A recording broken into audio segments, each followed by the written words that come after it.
Mobile home park hype attracts overconfidence. I was overconfident when I started, but I was also self-aware. If afflicted by overconfidence, how do you morph overconfidence into smart risk-taking?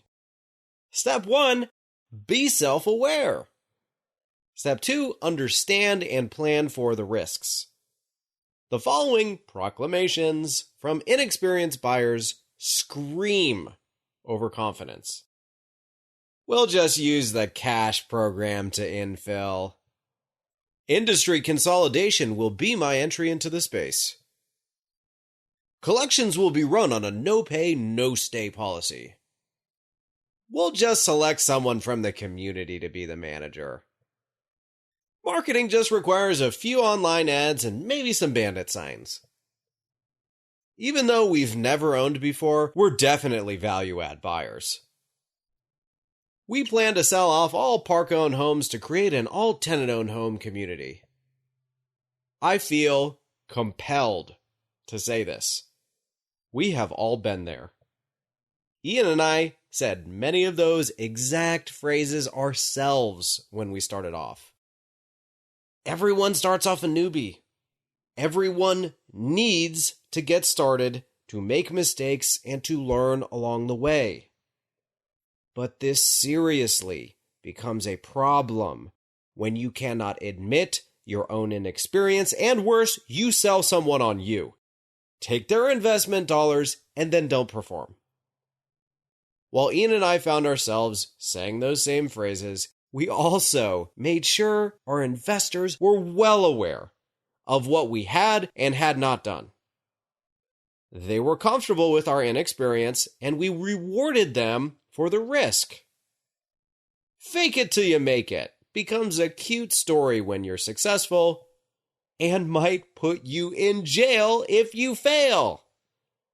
Do not BS your investors. If you have never owned equity in a deal before, I don't care how much you think you know, you are inexperienced. Period. Sure, you could have a PhD in bicycle riding, but if you have never ridden a bike, I'm sorry, but you don't know if you can do it or not. Your investors deserve to know that. Overconfidence and overconsumption of confirmation bias can lead you to make some serious mistakes. Here are a few examples. Paying up for vacant pads without realizing how time-consuming and expensive infill can be. For the record, a used home will cost a minimum of $15,000 to buy, bring in, fix, and also the time frame can be way longer than expected, often taking months to locate, fix, and lease up a home.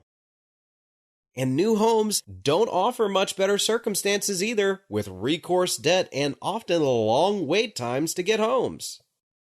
Even at $10,000 per used home to infill, if you need to fill 10 vacant pads, your out-of-pocket shoots up an extra $100,000, plummeting your cash-on-cash returns. Buying park-owned home heavy communities under the supposition that the renters will want to buy the homes and contractors will be easy to find for the rehabs. In our experience, park-owned home conversions follow a 1/3 rule, in that during the course of 1 year, you'll likely turn over 1/3 of your renters, successfully convert around 1/3, and be completely stuck with 1/3 that will not convert and will not move out. I know plenty of companies, mine included, that will ship trusted contractors, often paying a premium to do so, just because the local talent base is so difficult to predict that it is safer and more predictable to just use who you know does good work. If you do not have that team, you face a serious risk that will blindside you if you are new to the industry. Implementing no pay, no stay, and assuming marketing handles itself. If you have never collected rent before, boy, you are in for a shock. You need experience understanding the nuances of collections. For example, when I need more time actually means I'll pay you. And when it means, I literally say this to all my debt collectors. If you have never actually marketed a home before, you'll be surprised that different markets react differently to marketing. Meaning a one-size-fits-all marketing strategy won't prove successful in scale. You need to understand that some markets live and die on Facebook, but ignore Craigslist. Meanwhile, some only trust word of mouth and all sorts of different weird combinations. But it goes further than that. In some markets, your Facebook will explode with absolutely terrible prospects, whereas Zillow may funnel you less volume, but it's higher quality. This is completely sub-market dependent, and the only way to figure it out is to have experience tinkering with your marketing. A resident will step up and be our manager.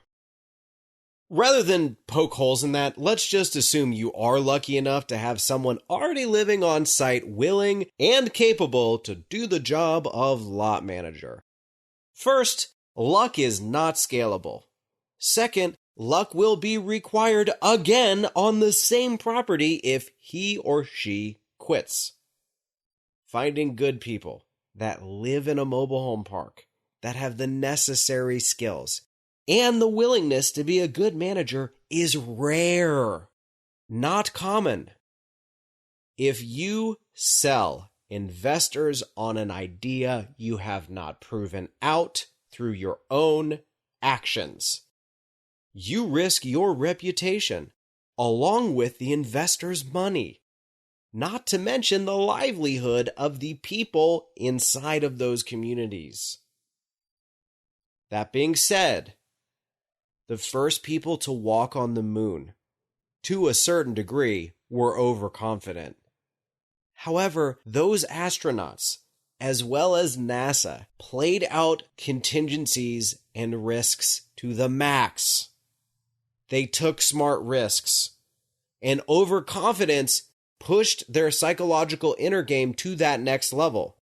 Like being down big in the fourth quarter, but still believing you'll win the game.